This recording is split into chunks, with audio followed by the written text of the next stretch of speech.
Bonjour et bienvenue à notre rendez-vous quotidien pour la presse en ligne et en direct sur EBS. Nous sommes aujourd'hui le lundi 17 mai. Je peux vous confirmer les points à l'ordre du jour de la réunion du collège qui aura lieu demain après-midi. Le collège adoptera une communication sur la fiscalité des entreprises pour le XXIe siècle. Le vice-président exécutif Valdis Dombrovskis et le commissaire Paolo Gentiloni vous présenteront ce dossier lors d'une conférence de presse demain après-midi, immédiatement après la réunion du collège. Et nous organiserons aussi un briefing technique off the record sur ce dossier demain pour vous. Puis, le collège discutera également d'une stratégie européenne sur une approche globale de la recherche et de l'innovation. Then, since we did not have a briefing at the end of last week, let me run you through the President's calendar for this week. Tomorrow, the President will take part in the Summit on Financing of African Economies, which is in Paris, hosted by President Macron. Then on Friday, she will hold, together with Mario Draghi, the Prime Minister of Italy, which currently holds the G20 presidency, she will host the Global Health Summit. On Saturday, the President will have an audience with His Holiness Pope Francis. This will be followed by a working meeting with His Eminence Cardinal Pietro Parolin, Secretary of State, accompanied by His Excellency Archbishop Paul Richard Gallagher, Secretary for Relations with States. And now over to Miriam for an announcement on our trade talks with the United States.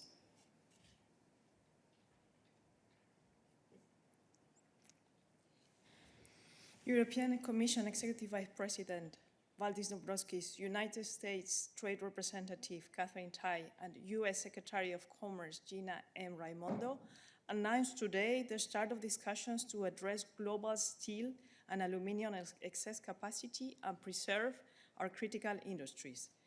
Our joint aim is to put an end to the WTO disputes following the U.S. application of tariffs on imports from the EU under Section 232. In this spirit, we agreed to avoid changes that negatively affect bilateral trade. Therefore, the EU intends to temporarily suspend the application of the second tranche of its rebalancing measures foreseen to enter into force on the 1st of June 2021. The EU and US will engage in discussions expeditiously to find solutions on these issues before the end of the year. You will find further details in our daily news as well as a link to our joint press statement.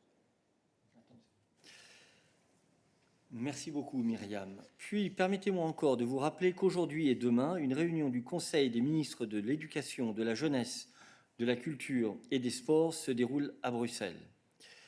La commissaire Maria Gabriel sera présente tout au long du Conseil. Le commissaire Nicolas Schmit participe aujourd'hui à un déjeuner de travail sur l'éducation des adultes. Parmi les points à l'ordre du jour figurent la reprise après la crise de la Covid-19 et la coopération en vue d'un avenir plus résilient et plus inclusif. La réunion ce matin s'est concentrée sur l'éducation et la transformation de l'enseignement supérieur européen. Les sessions du Conseil qui se tiendront cet après-midi et demain porteront sur la participation des jeunes au processus décisionnel, sur la relance et la durabilité du secteur créatif, ainsi que sur l'innovation et la diplomatie sportive. Une conférence de presse avec la commissaire Gabriel aura lieu à l'issue de chaque réunion. Aujourd'hui, la première vers 12h40 et la seconde vers 18h. Et donc, si vous avez des questions sur ces sujets, merci de les adresser à la commissaire lors de ces conférences de presse. Et avec ceci, nous sommes prêts pour vos questions. Et je passe la parole immédiatement à Athanasios. Thanks very much. Bonjour. In view of tomorrow's teleconference of the Foreign Affairs Ministers, could you please explain to us how do you plan to intervene in order to facilitate the de-escalation in Israel and the containment of this crisis? And how do you comment on the destruction of this media tower in Gaza that happened over the weekend? Thanks. Thank you. Peter.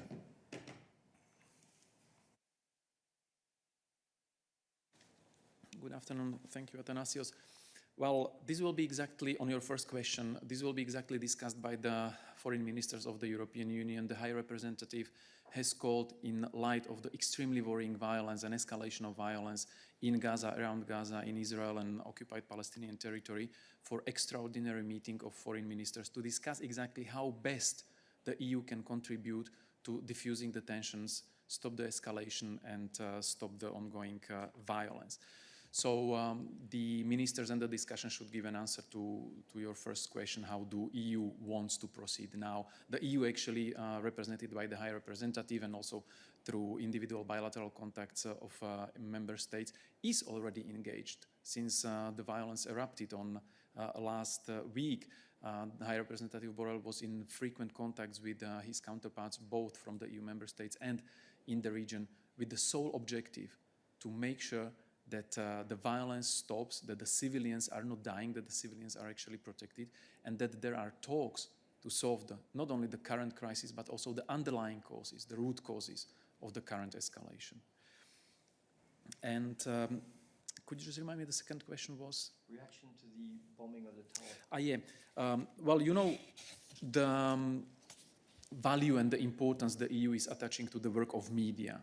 The media have to be able to work in a free environment so that they can independently report about what is going on. And this is even more important in the situation of conflict, where objective, impartial information is crucial.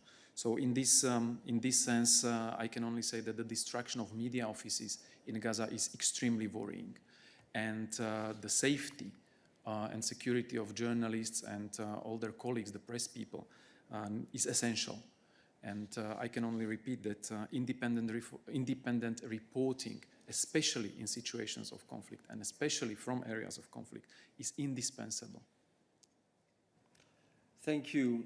Are there other questions for Peter on this issue? Please only keep your hand raised if your questions relate to events in Israel, Palestine, Gaza Strip this weekend.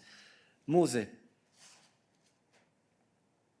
Thank you, Eric. Yes, I have also, let's say, two follow-up questions to what Anasio asked you before to Peter Stano, and it relates to, let's say, to the tweet by the High Representative yesterday evening, I think, that there will be a virtual Foreign Affairs Council meeting tomorrow on Tuesday, as it said, in view of the ongoing escalation between Israel and Palestine or Hamas, and the unacceptable number of civilian casualties. So my first question is, I noticed there were many reactions to this tweet by the readers, and of course most of them, let's say, didn't understand why this emergency meeting has been delayed until tomorrow. But there were also some tweets which included, I would say, hate speech, and should, I suppose, be deleted by Twitter in line with the agreement between the EU and social media operators. So, is the Action Service concerned about these comments? Does the Action Service have any, let's say, function which moderates comments like this?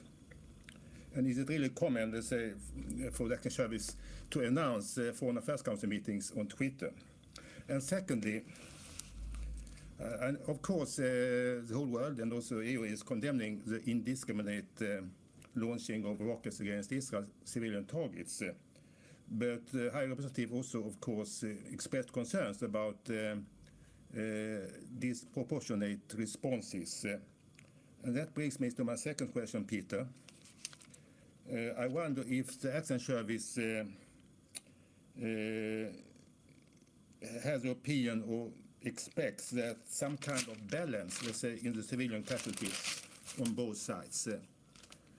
My question is, when does the difference in the casualties become unacceptable?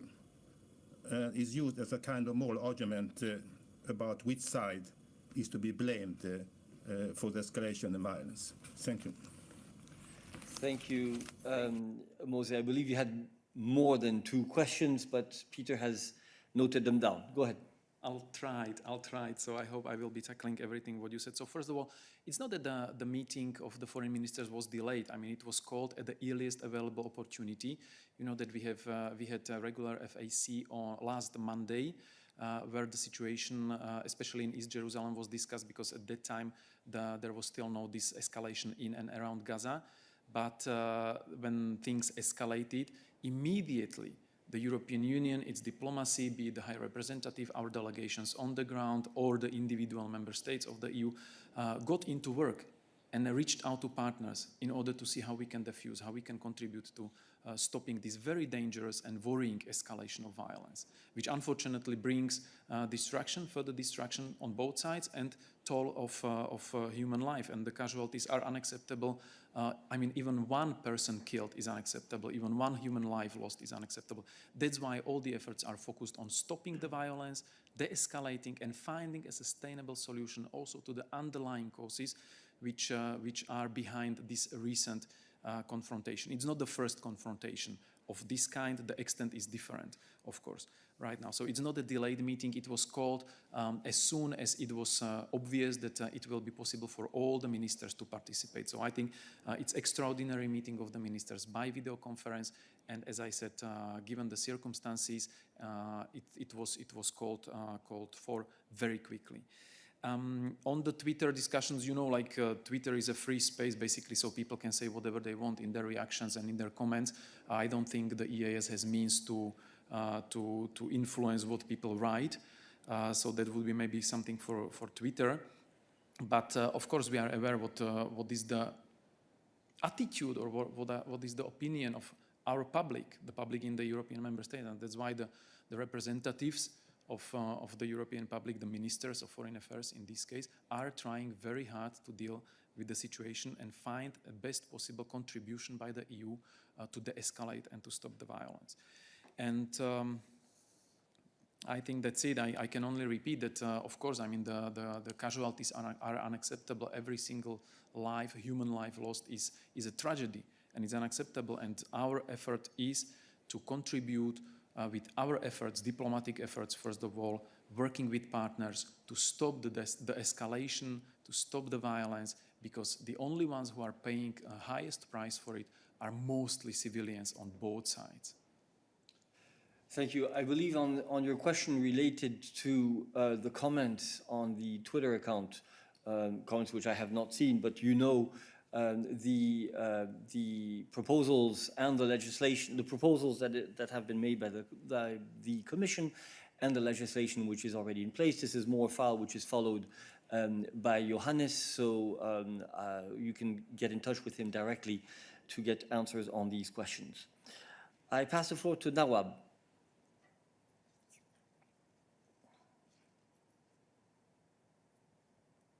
Again on tomorrow's EU foreign ministers meeting, can we expect any concrete initiative coming out from the meeting to stop the violence? Thank you. Peter. Thank you, Nawab.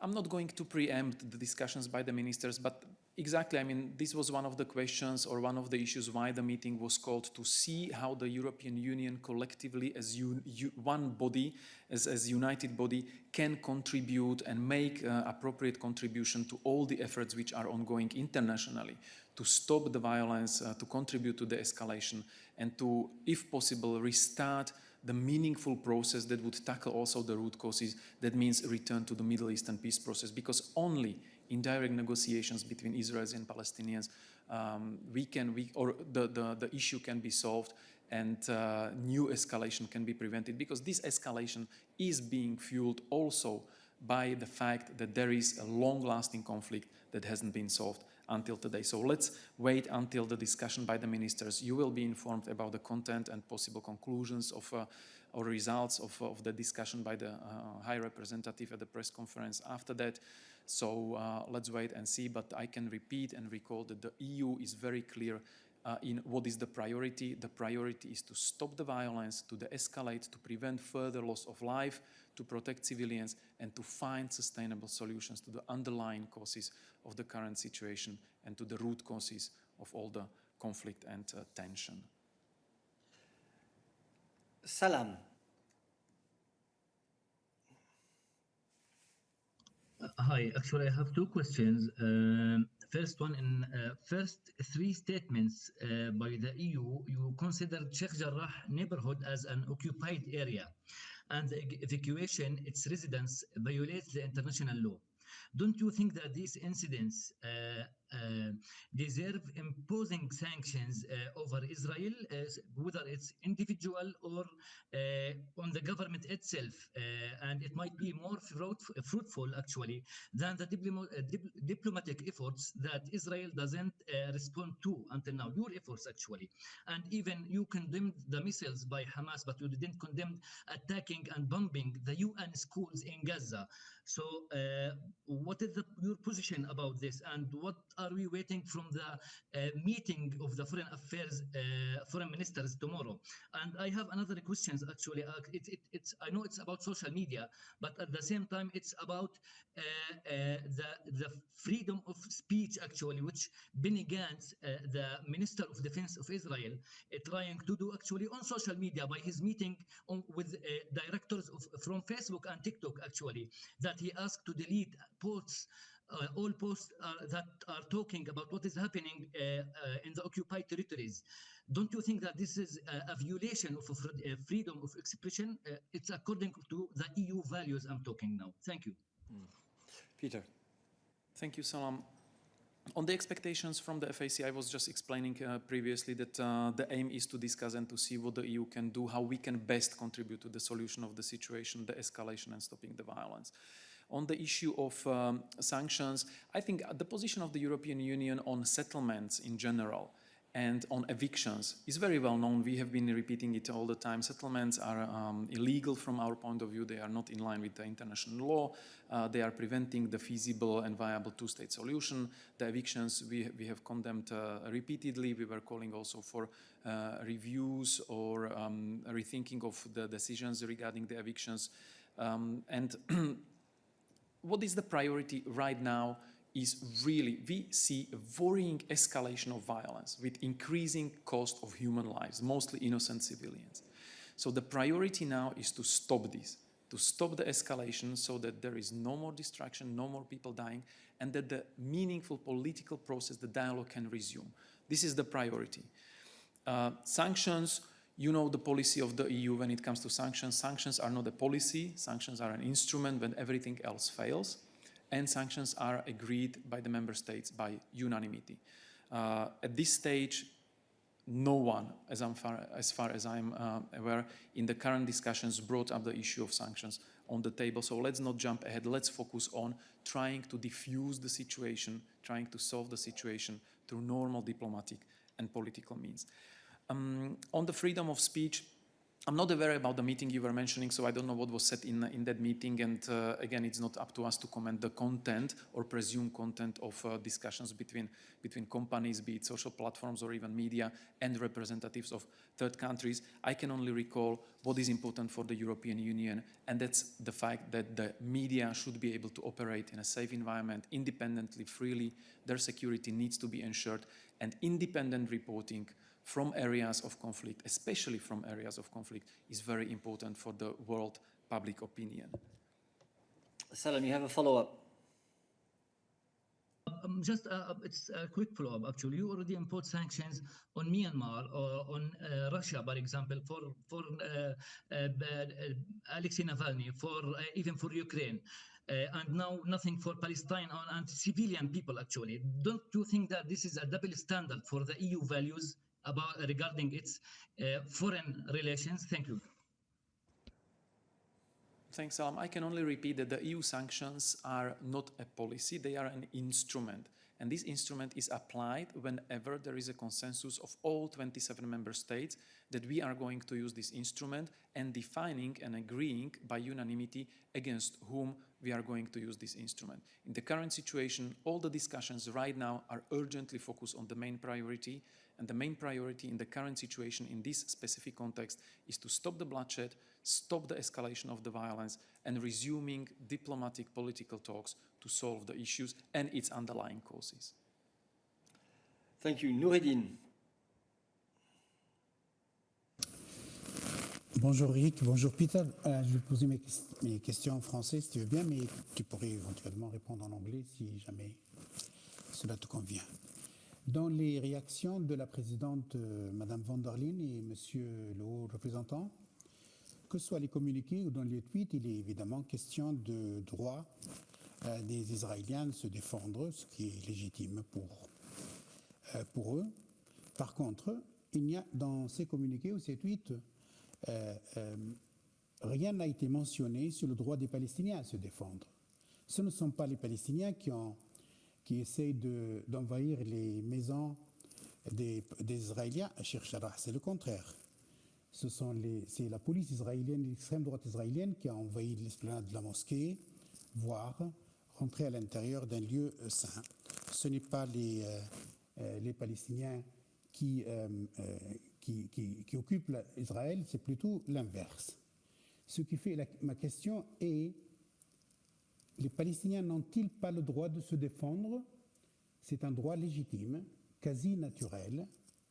Pourquoi Israël peut se défendre? C'est dit dans le communiqué que ce soit de la présidente, mais aussi de la chancelière, de M. Macron. Mais pourquoi les Palestiniens n'ont-ils pas le droit légitime de se défendre comme tous les peuples? Il s'agit ici, pas de question de droits de l'homme uniquement, il s'agit ici d'un problème de colonisation. Et tous les peuples qui ont été colonisés, les Européens en premier lieu, ont défendu et ils ont agi légitimement pour se défendre. Ce qui fait ma question est, les Palestiniens ont-ils le droit légitime de se défendre? La deuxième question, l'Union européenne pourrait-elle soutenir la demande d'une enquête internationale indépendante sur les bombardements qui ont visé, par exemple, le bâtiment des médias à Gaza et bien d'autres infrastructures civiles et sociales? Je vous remercie. Peter. Merci Noureddin. La dernière question, soutien pour une possible enquête. Je ne vais préjuger maintenant les actions prochaines. Premièrement, la priorité maintenant pour nous comme Union européenne, c'est discuter ensemble entre le ministre des Affaires étrangères de l'État membre de l'Union européenne comment nous pouvons contribuer à la solution de cette escalade récente. C'est la priorité. Après, on peut discuter et on peut aussi on peut voir la disponibilité et la volonté des pays membres de discuter aussi les autres actions comme ces enquêtes et les autres actions suivantes. Mais la priorité maintenant, c'est avoir la discussion entre le pays membre, entre les ministres et voir comment est la volonté et l'opinion de l'Union européenne, des pays membres de l'Union européenne, procéder dans cette situation avec la priorité ou avec la première attention à l'arrêt de violences et d'escalade. Sur la première partie de votre question extensive, permettez-moi citer en anglais deux éléments qui sont très importants pour répondre à vous, parce que je pense que c'est très important de voir en original. When you were referring to the tweets, of course, tweet is never a complete statement. Tweet is always something that reacts to the situation in particular place. But then we have, for the policy sake, we have the statements.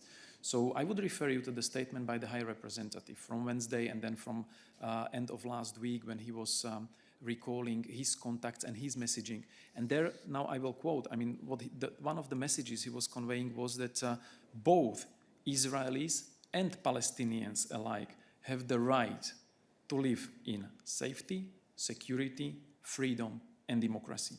And this is something we are advocating. This is a long-standing position. On the other part of your question, when you were saying that we are defending the right of Israel to defend itself and not defending the rights of Palestinians to protect themselves, well, actually, the latest statements in the follow-up to Hamas starting to fire indiscriminately barrages of rockets against civilian targets in Israel. So Hamas starting to fire indiscriminately rockets against civilian areas in Israel. In the follow-up to this or in reaction to this, the statements have been issued not only by us but by majority of international community, which rejected this act. This is a terrorist act. You are targeting deliberately civilian population. This is unacceptable. But again, with the same breath, when we were condemning the firing of rockets, and now I'm quoting from EU statement at the UN Security Council session, the EU strongly condemns the indiscriminate firing of rockets into Israel by Hamas and other militant groups from Gaza, directly harming civilians. But while recognizing Israel's legitimate right to defend itself against any such attacks, the European Union underlines that the Israeli military operation must be proportionate and in line with international humanitarian law. J'espère que les deux citations des hauts représentants et aussi de l'Union européenne dans le Conseil de sécurité des Nations unies sont une preuve que nous prenons souci des Palestiniens et des problèmes des Palestiniens aussi, mais il faut voir les déclarations qui sont faites dans les derniers jours dans le contexte de l'action de l'Hamas. Dans la même manière que nous avons fait les déclarations sur les actions des autorités israéliennes au début de la semaine sur le développement dans Jérusalem de l'Est. Thank you. We continue on this issue for the moment if there are other questions. Noureddin, you have a follow-up question. Le problème, Peter, c'est que quand les Israéliens ont envoyé l'esplanade et la mosquée et ce qui se passe à Sheikh Jarrah, qu'est-ce que les Israéliens pourraient attendre? Est-ce que les Palestiniens doivent croiser les doigts et les attendre, ou bien est-ce qu'ils doivent évacuer la mosquée? Est-ce qu'ils doivent laisser leur maison et partir? C'est normal qu'un peuple se défende quand il est agressé de la sorte.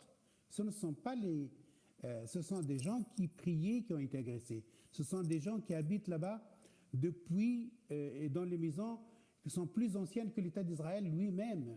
Donc c'est tout à fait normal, évident, qu'un peuple réagisse quand il est agressé. Quelle est ta question, Noureddin? Une question à laquelle nous puissions répondre au niveau de la Commission européenne.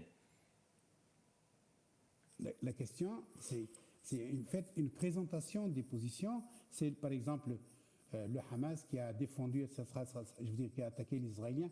Mais avant que Hamas attaque les Israéliens, il y avait des Israéliens qui ont attaqué les Palestiniens dans leurs mosquées, dans les lieux saints, dans les maisons.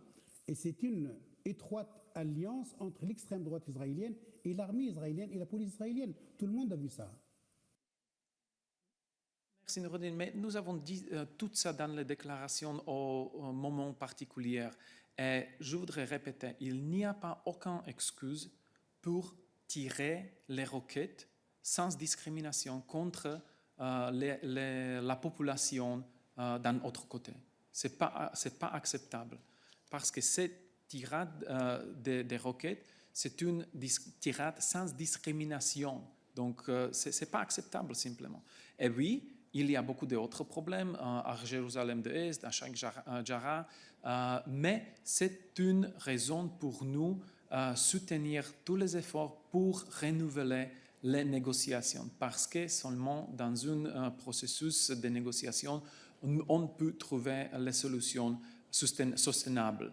La tirade des roquettes contre la population civilienne, ce n'est pas soutenable et ce n'est pas une excuse, ce n'est pas une action acceptable. C'est une chose qui est très claire pour l'Union européenne. Mais nous sommes aussi conscients sur tous les autres problèmes auxquels nous réagirons toujours avec beaucoup de fermesse et nous répétons que nous appelons à tous les responsables dans Israël, dans la Palestine et dans la communauté internationale que nous devons renouveler les négociations parce que ce sont seulement les négociations où nous pouvons trouver la solution pour tous ces problèmes et aussi pour toutes les causes de ces problèmes. Merci Peter. Nous continuons sur cette thématique s'il y a d'autres questions. So please only keep your hand raised if your question concerns this issue. Dragan.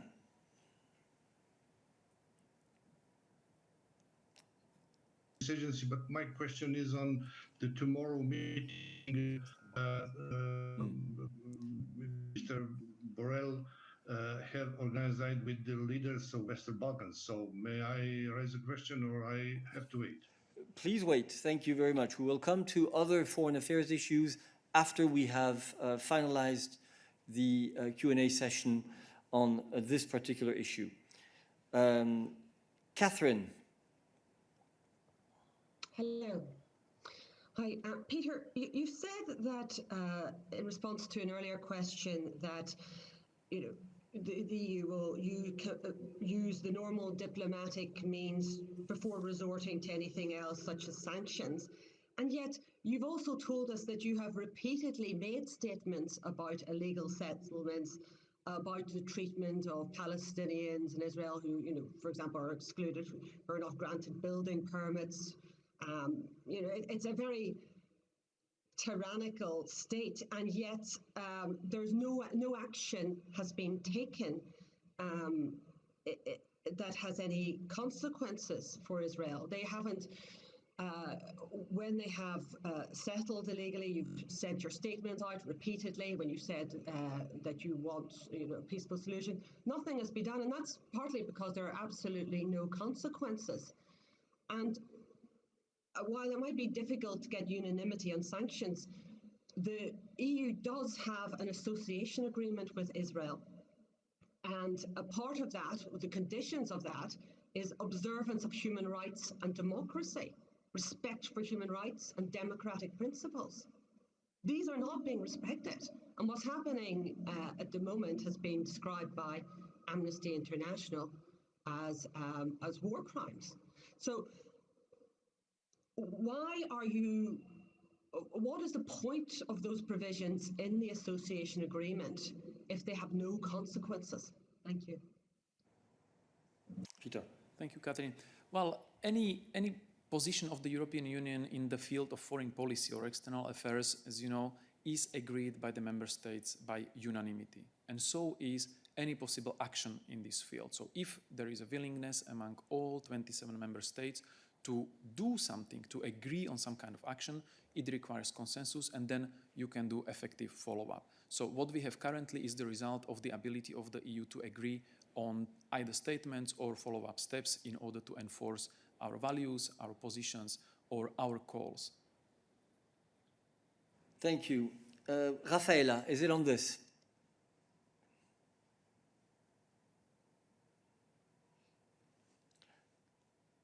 Apparently not.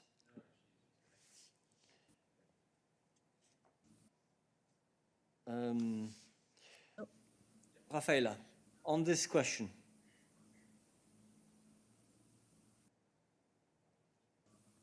It is on this question, Go ahead. yes. Okay, thank you.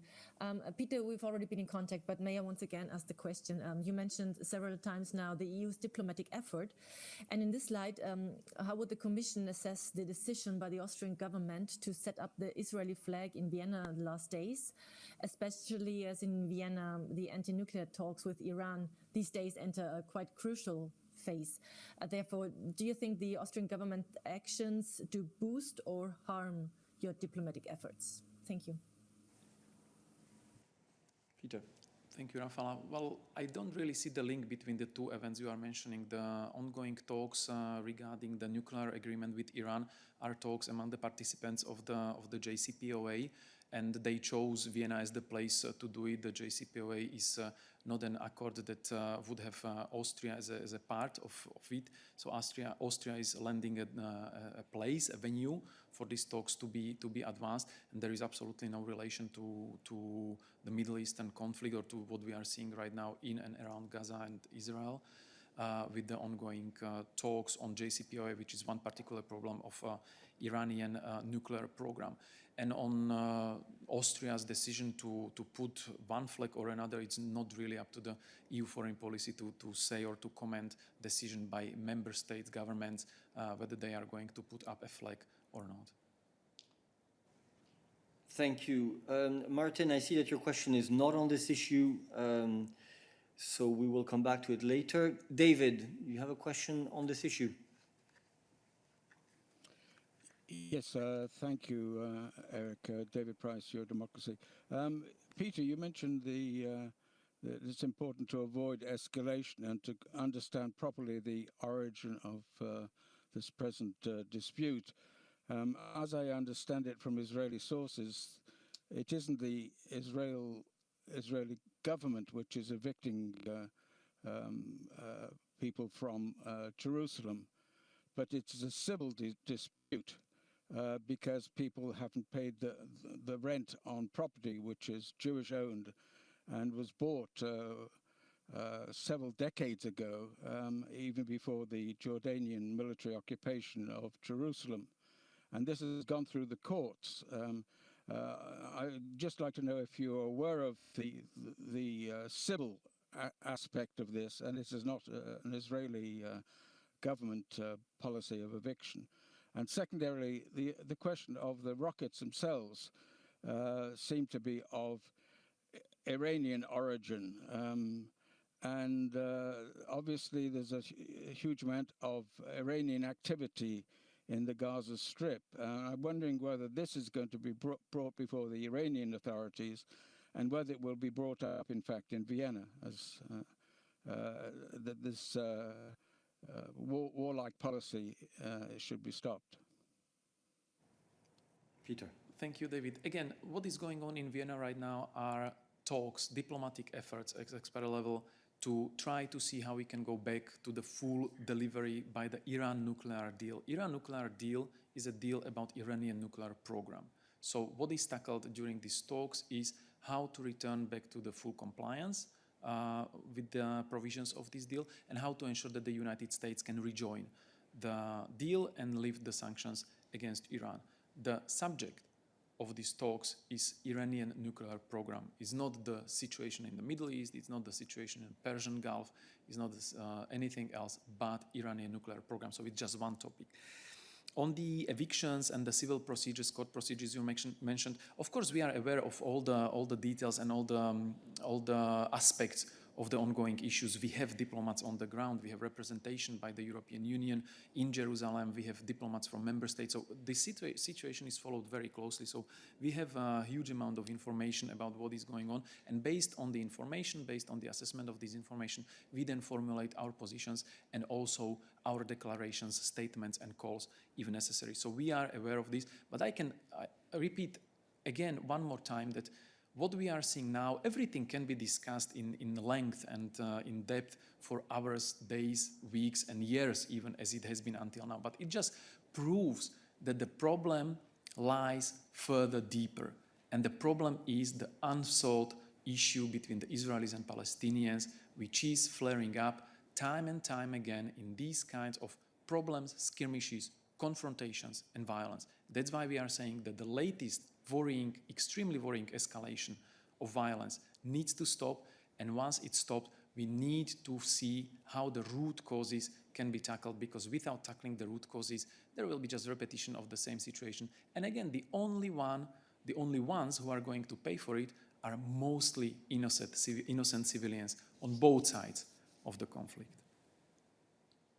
David, you have a follow-up question. Yes, briefly, many of the observers have pointed out that it's a bit short-sighted to have discussions on nuclear bombs and not discuss the delivery systems like the rockets. Once the rockets in the Gaza Strip have been increasingly advanced design. And obviously the rockets and at least the nuclear weapons and the delivery systems go together. Is the Commission planning to actually discuss the nature of the delivery systems as much as the nuclear weapons themselves?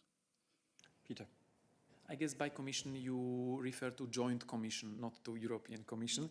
But again, I would let the observers to observe and have their views, whatever they are, and I would let the diplomats do their work, finding solutions. Right now, the diplomats negotiating in Vienna negotiate the renewal of the Iranian nuclear deal, the JCPOA. So that's the main objective. All the other issues can be tackled afterwards, and what is going on in Gaza cannot be tackled in Vienna. What is going on in and around Gaza needs to be tackled down in the region in all its aspects. That's why we are saying once you restart a meaningful direct negotiations, you would solve all the problems which are jumping up nowadays and being there for a while already in the past, one by one, but only in political negotiations, not by armed confrontation. Okay, thank you very much, Peter. Let me remind you that in a quarter of an hour we have a press conference with Commissioner Sinkevicius, so I will now close this chapter and move on first to other foreign relations issues briefly, and then to other possible issues. And we go back to Dragan, who I believe had a question on tomorrow's FAC. Dragan, you have the floor.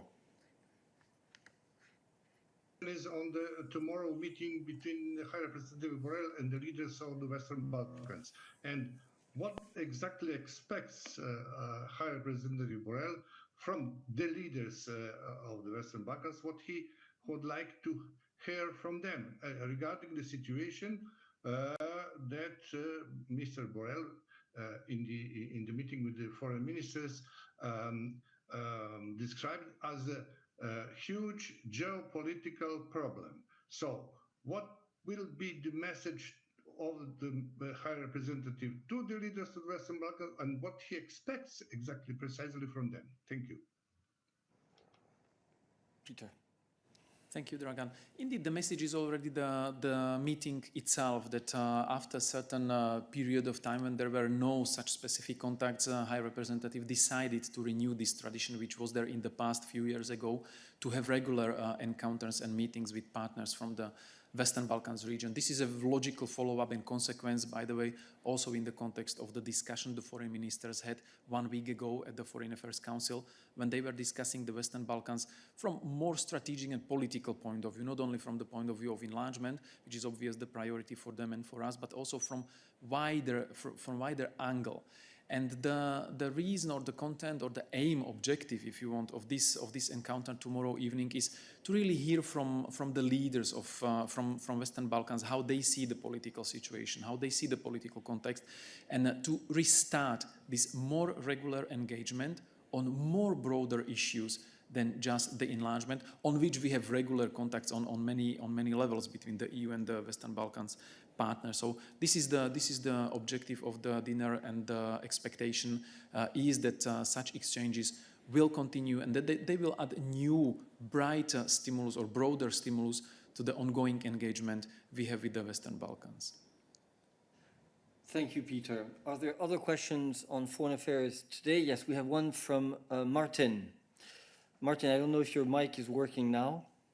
It isn't. Okay, then I will read a summary of your very long message. So you had an interview with Dr.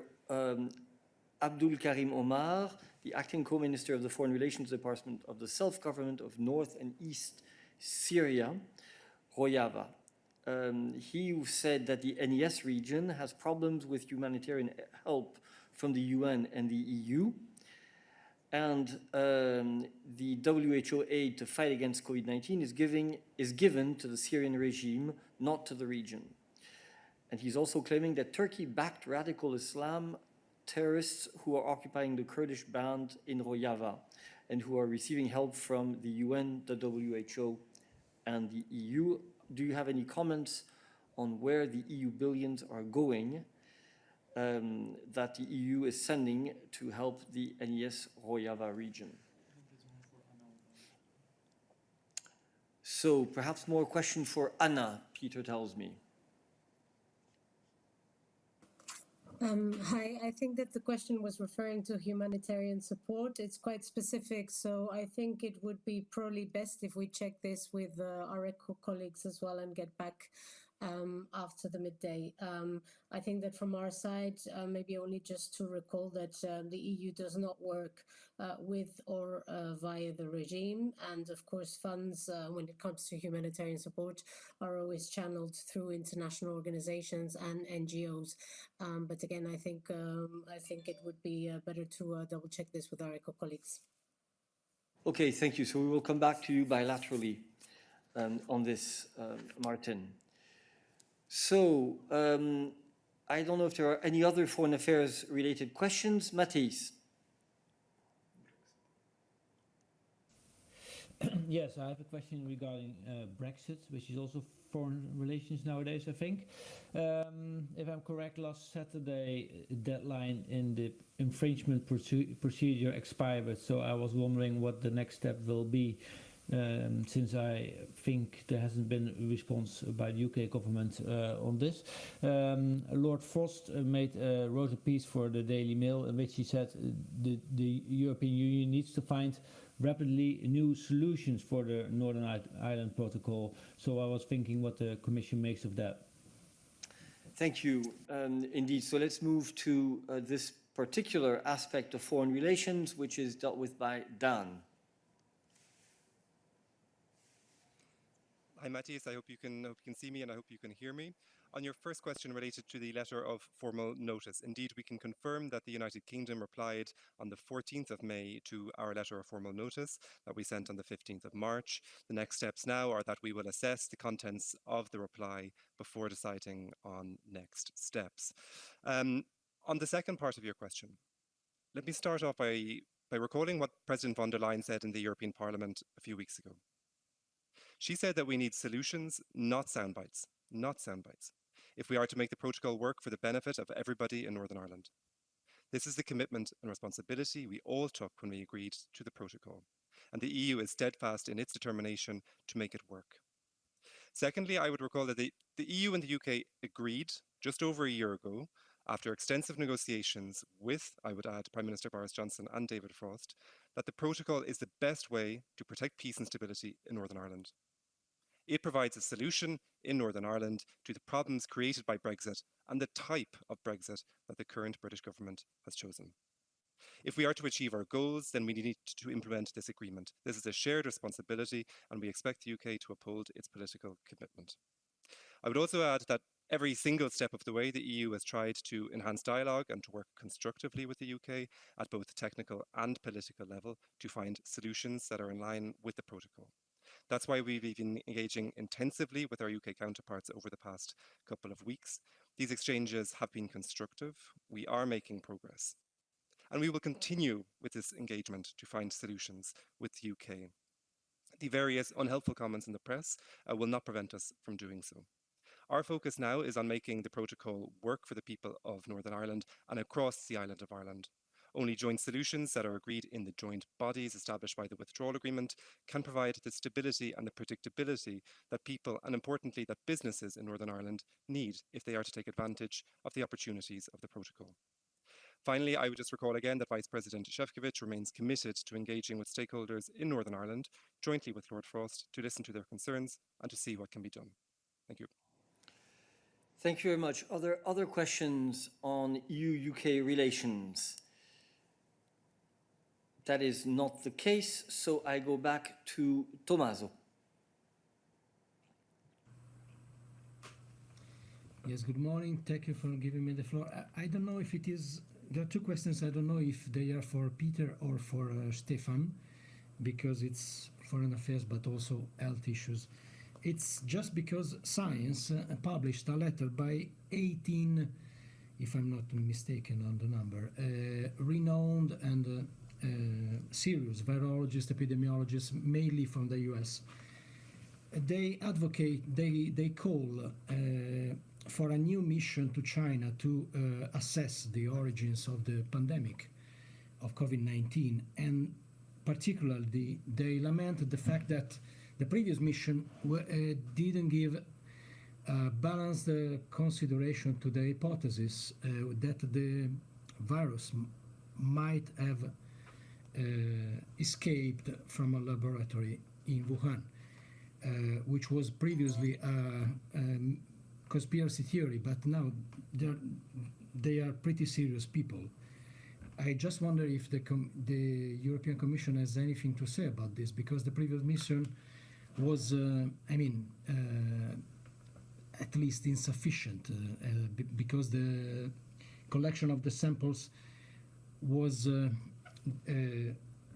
prerogative of Chinese experts. And the second question, if I may, it's related, because I wonder if the European Commission thinks that Tedros Adhanom Ghebreyesus should be reappointed as Director General of the WHO or not. I think that his term expires next year. Thank you. Thank you very much. Let me pass the floor to Stéphane on your first question. And on the second question, I believe that we would not have any comment to make at this stage on this issue. Obviously, these are issues which, for the moment, are in the future and on which we will not comment. Stéphane. Thank you very much for this. I will not comment on the comments made by 18 scientists. What is important, however, is that, or important is that we have a better idea of where the virus comes from. My understanding was indeed that the WHO is examining this, and this is obviously something that we fully support. It is important to know where a virus comes from, because this can also help in the developing necessary vaccines, necessary steps which are necessary to better address this virus. But I don't think I can say more at this stage on this topic. Thank you. Thank you. In view of the short time available, I will take 3 last questions, be it on this or on other issues. Oliver, you had a question. Yeah, hi.